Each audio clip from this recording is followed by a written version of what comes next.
తిరిగి BCN news కి స్వాగతం. ప్రజలు స్క్రబ్ టైఫస్ వ్యాధిపై ఆందోళన చెందాల్సిన అవసరం లేదని ప్రకాశం జిల్లా కలెక్టర్ రాజాబాబు భరోసా ఇచ్చారు. చీమకుర్తి మండలంలో నిర్వహించిన మీడియా సమావేశంలో ఆయన మాట్లాడుతూ జిల్లాలో కేవలం 1-2 కేసులు మాత్రమే నమోదయ్యాయని తెలియజేశారు. పురుగు కుట్టడం వల్ల వచ్చే ఈ వ్యాధి ప్రాణాంతకం కాదని, తొలి దశలోనే గుర్తించి చికిత్స తీసుకుంటే పూర్తిగా నయమవుతుందని తెలియజేశారు. ప్రజలకు ఈ వ్యాధిపై అవగాహన కల్పిస్తున్నట్టు వెల్లడించారు.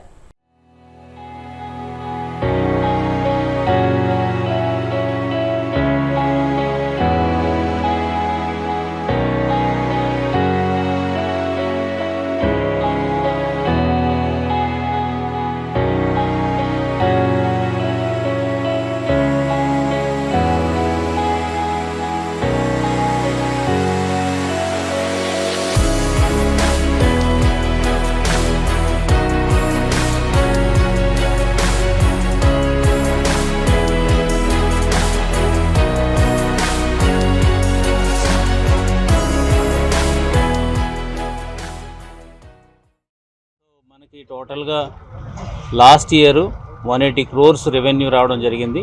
అయితే ఈ సంవత్సరం 220 crores వరకు కూడా మనము టార్గెట్ పెట్టుకుని ఈ మైనింగ్ యాక్టివిటీలను అబ్జర్వ్ చేస్తూ, తర్వాత దీంతో పాటు అలైడ్ యాక్టివిటీస్ లైక్ ఏదైతే వేస్ట్ ఉంటుందో వేస్ట్ కూడా మళ్ళీ అది మెటల్గా కన్వర్ట్ చేసుకోవడం జరుగుతుంది. అవి కూడా ఇప్పుడు వెళ్ళి చూడటం జరుగుతుంది.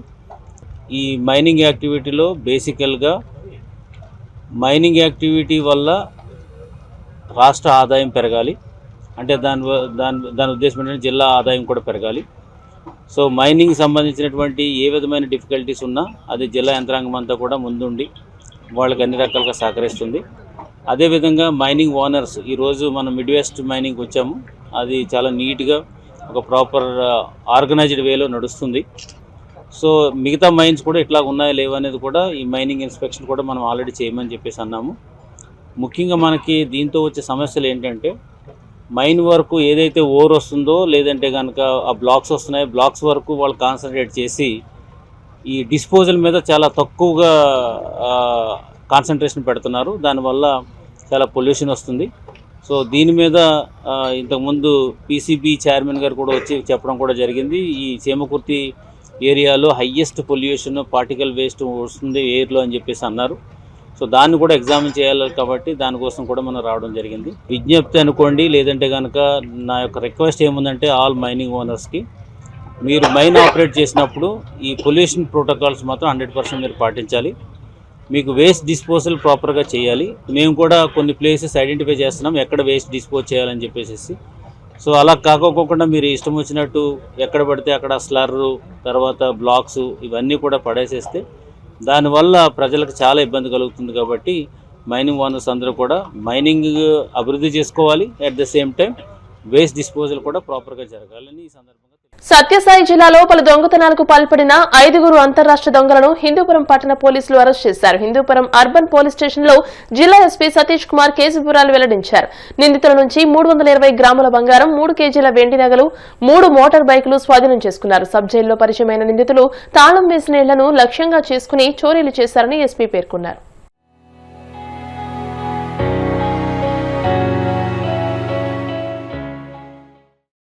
రీసెంట్ టైమ్స్లో మన హిందూపూర్ సబ్ డివిజన్లో ఓవరాల్ సత్యసాయి డిస్ట్రిక్ట్లో కూడా ప్రీవియస్ అఫెండర్స్ని రిమాండ్ కొన్ని పెండింగ్ ఉండడం కానీ, ప్రీవియస్ అఫెండర్స్ కౌన్సిలింగ్ అనేది కానీ స్టార్ట్ చేయడం జరిగింది. దానిలో ఒక భాగంగా 5 ఇంపార్టెంట్ ప్రాపర్టీ అఫెండర్స్ని మనం అరెస్ట్ చేయడం జరిగింది. దానిలో ఫస్ట్ పర్సన్ పేరు బంతికల రత్నరాజు. వ్యక్తి బేసికలీ గుంటూరు డిస్ట్రిక్ట్. ఈ వ్యక్తి పైన దాదాపు 55 to 60 కేసెస్ ఉంది, ప్రాపర్టీ అఫెన్సెస్ అన్నీ కూడా. గంగరాజు ఉప్పార సురేష్, ఇతర కూడా మన Santhebidanur Hindupur upgraded police station limits. Actually వీళ్ళపైన కూడా ఒక 3 కేసు 4 కేసు ఆన్ యావరేజ్ ఉంది. సో వీళ్ళపైన ఇంట్రాగేషన్ జరుగుతున్నప్పుడు ఇలాంటి మన రత్నరాజు అని చెప్పేసి ఒక ఇంపార్టెంట్ అఫెండర్తో పాటు కలిపి ప్రాపర్టీ అఫెన్స్ చేసినట్టు మనకు తెలిసిన తర్వాత ఈ ఇన్వెస్టిగేషన్ని మనం స్టార్ట్ చేసాం ఫర్ ద పాస్ట్ 1 month. బాబు ప్రసాద్ అని చెప్పేసి గౌరీబిదినూరు నుంచి కర్ణాటక స్టేట్ నుంచి ఒక పర్సన్, సితిక్ సాబ్ అని చెప్పేసి ఈ వ్యక్తి చిక్కబల్లాపూర్ డిస్ట్రిక్ట్ కర్ణాటక. టోటలీ 5 మందిని మనం అరెస్ట్ చేయడం జరిగింది. వీళ్ళందరికీ కూడా రిలేషన్షిప్ మన సబ్ జైల్స్ నుంచి ఒకరికొకరికి పరిచయం అవడము, ఒక టీం లాగా ఫామ్ అవడము, తర్వాత ఈ ప్రాపర్టీ అఫెన్సెస్ చేయడం అనేది జరుగుతుంది. ఈ మెయిన్ దీంట్లో ఏదంటే రత్నరాజు గుంటూరు డిస్ట్రిక్ట్. ఈ వ్యక్తి ఏ జైలుకి వెళ్తున్నారో అక్కడ ఎవరు యంగ్గా యాక్టివ్గా ఉన్నారో వాళ్ళతో పాటు ఒక చిన్న టీం లాగా ఫామ్ చేసుకొని ఈ ప్రాపర్టీ అఫెన్స్ అన్ని చేస్తుంటారు. ఈ పర్టికులర్లీ చూసామంటే లాస్ట్ జూన్ నుంచి ఇప్పుడు ఆల్మోస్ట్ మనకి నవంబర్ ఎండ్ వరకు దాదాపు 13 కేసెస్ వీళ్ళు చేయడం జరిగింది. ఈ 13 కేసెస్లో కూడా మన రికవరీ కూడా దాదాపు 310 గ్రామ్స్ ఆఫ్ గోల్డ్, అదేవిధంగా 3020 grams of silver along with 3 motor cycle వాళ్ళు యూజ్ చేసినది కూడా మనం రికవరీ చేయడం జరిగింది. ఇక్కడ రికవరీ అనేది చాలా ఇంపార్టెంట్. సో ఇప్పుడు ఎవరెవరు బాధితులు ఉన్నారో వాళ్ళకి రికవరీకి సంబంధించినది కూడా వాళ్ళ ఐడెంటిఫికేషన్ బేస్ చేసుకుని వాళ్ళకి డిస్ట్రిబ్యూట్ చేస్తాము. ఈ రత్నరాజు అనే ఒక పర్సన్ ఎవరు అఫెండర్ ఉన్నారో వాళ్ళు మోడస్ ఆపరండి ఏంటంటే వాళ్ళు ఇంట్లో రెక్కీ చేస్తారు. రెక్కీ అనేది ఈవినింగ్ టైంలో వస్తారు. రెండు పాయింట్ ఉంది దీంట్లో. ఒకటి లాక్, మనం స్పెసిఫిక్గా లాక్ అవుట్ సైడ్ గేట్కి లాక్ వేయడము, తర్వాత లోపలికి డోర్కి లాక్ ఉండొచ్చు, లాక్ ఉండకపోవచ్చు. అది జస్ట్ లాక్ లేకుండా నార్మల్గా మన కీతో పాటు లాక్ చేస్తుంటాం.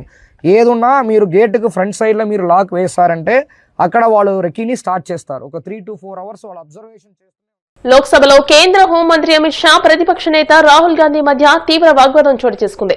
ఎన్నికల సంస్కరణలపై జరుగుతున్న చర్చలో రాహుల్ గాంధీ అభ్యంతరాలు వ్యక్తం చేయగా అమిత్ షా ఘాటుగా స్పందించారు. మీ ఆదేశాలతో పార్లమెంట్ నడవదు, సభా సమావేశాలను మీరు శాసించలేరని తీవ్ర ఆగ్రహం వ్యక్తం చేశారు. ఎన్నికల సంఘం చేపట్టిన ఓటర్ల జాబితా ప్రత్యేక సవరణపై కాంగ్రెస్ చేస్తున్న విమర్శలను అమిత్ షా తిప్పికొట్టారు.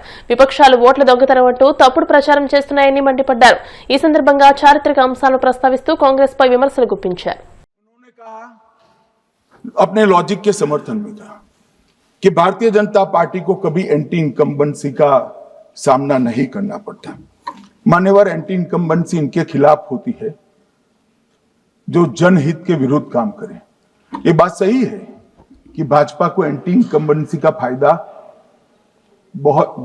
विरोध बहुत कम करना पड़ता है. हमारी सरकारें बार बार चुनकर आती हैं, चाहे राज्य में है या केंद्र में. परंतु ऐसा नहीं है कि हम 2014 के बाद एक भी चुनाव नहीं हारे. छत्तीसगढ़ में 18 में हारे, राजस्थान में 18 में हारे, मध्य प्रदेश में 18 में हारे, कर्नाटक में भी 14 के बाद हारे, तेलंगाना में हम जीत नहीं पाए, चेन्नई में हम जीत नहीं पाए, बंगाल में भी हम हारे. भाई तो तब तो ये मतदाता सूची बहुत अच्छी होती है, तब से नए कपड़े पहनकर आप शपथ ले लेते हो. उस वक्त मतदाता सूची का विरोध नहीं करते हो, और जब मुंह की पटखनी पड़ती है बिहार की तरह तब मतदाता सूची का विरोध करते हो. माननीय मेरे दोहरे मापदंड नहीं चलेंगे लोकतंत्र में. जब आप जीतते हो तब चुनाव आयोग महान है, जब आप हारते हो तो चुनाव आयोग निकम्मा है, बीजेपी का कहने पर चलता है. जब आप जीतते हो मतदाता सूची 80 है, और जब आप हारते हो तो मतदाता सूची खराब है. मान्यवर, मुझे कोई आपत्ति नहीं, इस प्रकार का भ्रांति फैलाए तो फैलाए. मेरा दायित्व है कि इस देश की जनता को एक ड्यूअल स्टैंडर्ड की जानकारी देना, जो मैं आज इस सदन में खड़े होकर दे रहा हूं. मान्यवर, आगे पर भी मैं इस विषय को कहूंगा, और ढेर सारे आरोपों के मेरे पास जवाब है. जो 3 प्रेस कॉन्फ्रेंस में, एक सादा प्रेस कॉन्फ्रेंस, एक एटम बम वाला प्रेस कॉन्फ्रेंस, एक परमाणु बम वाला, ये तीनों में क्या हुआ, इसके सारे जवाब मेरे पास है. मान्यवर, अब ये कहते हैं कि 2-2 जगह है, 2-2 जगह मतदाता है. मान्यवर, किन किन लोगों के 2-2 जगह मतदाता, मैं इसमें जिनके नाम 2 जगह रजिस्टर्ड है उसका दोष नहीं निकालता मैं, क्योंकि एक जगह से कोई व्यक्ति दूसरी जगह गई तो 2010 के बाद इसको डिलीट करने का अधिकार आरओ के पास से ले लिया गया. इसके कारण ये विसंगतियां खड़ी हुई. किसके हैं? श्री प्रशांत किशोर जी के 2 जगह मतदाता है, पवन खेरा जी का भी है, तेजस्वी यादव का स्वयं का है, टी सिद्दीकी एनआईसी केरल के नेता का है, मान्यवर संजय सिंह आप पार्टी के नेता के हैं, किशोरी पेडनेकर यूबीटी शिवसेना के हैं, इनका भी है. मान्यवर, सामान्य गलतियां हैं, क्योंकि एक नियम आ गया, जिसका जब वोट काटने का जिसका अधिकार है उसको रोक लिया गया, तो आरओ वोट काट नहीं सकता था, इसलिए 2 जगह रह गए. अब वही एक गहन पुनर्निरीक्षण से सुधरना है, मगर आप गहन पुनर्निरीक्षण को वोट चोरी कह रहे हो. मान्यवर, वोट चोरी किसको कहते हैं वो मैं बताना चाहता हूं. और हमारे यहाँ कुछ परिवार ऐसे हैं जो पुश्तैनी वोट चोरी करते। मान्यवर, पहली बात मैं स्पष्ट करना चाहता हूं, मैं 30 साल से विधानसभा और संसद में जनप्रतिनिधि के रूप में चुनकर आता हूं। मुझे लंबा अनुभव है संसदीय प्रणाली का। विपक्ष के नेता महोदय कहते हैं कि पहले मेरी बात का आप जवाब दीजिए, मैं सुनना चाहता हूं। आपकी मुंसफी से संसद नहीं चलेगी। मेरे यहाँ बोलने का क्रम मैं तय करूंगा, इस तरह से नहीं चलेगी संसद। मान्यवर, उनको धैर्य रखना चाहिए, मेरा जवाब सुनने का। इनकी एक एक बात का जवाब मैं दूंगा, मगर मेरे भाषण का क्रम वो तय नहीं कर सकते, मैं करूंगा, क्योंकि मैं बोल रहा हूं। వార్తలు ముగించే ముందు ముఖ్యాంశాలు మరోసారి.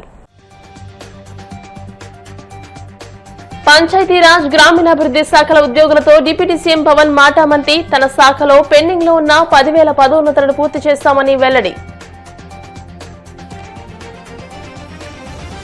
అమెరికా పర్యటనలో జూమ్ ఉన్నతాధికారులతో నారా లోకేష్ భేటీ. ఏపీలో R&D ఇంజనీరింగ్ సెంటర్ ఏర్పాటు చేయాలని విజ్ఞప్తి.